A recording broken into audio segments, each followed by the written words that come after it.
વાંદરો તો એક મગર હતી. એ બે ફ્રેન્ડ હતા.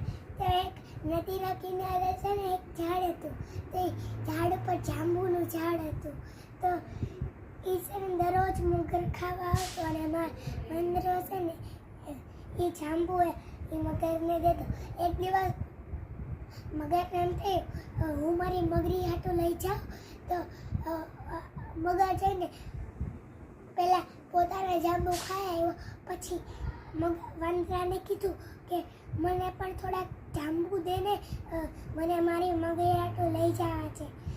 તો વાંદરાએ એને જાંબુ દીધા. પછી એણે ખાધા ને મગરીએ તો એ કહે કે આ તો કેટલા મસ્ત જાંબુ છે, મીઠા મીઠા.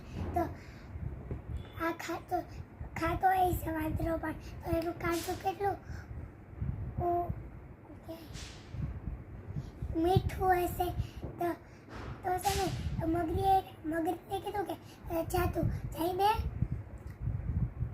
એને વાંદરાને કાળજું લેતો આય, મારે ખાવું છે એ રીતે કીધું. પણ તોય મગર માન્યો નહીં, કારણ કે એ તેનો દોસ્ત ફ્રેન્ડ હતો.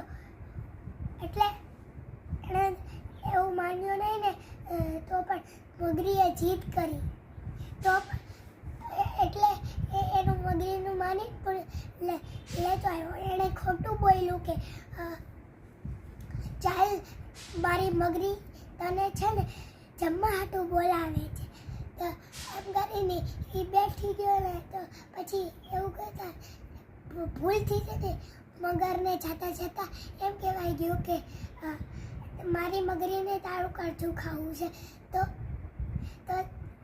છે ને વાંદરો એમ કીધું કે મારું કાળજું તો હું ઝાડ ઉપર ભૂલી ગયો.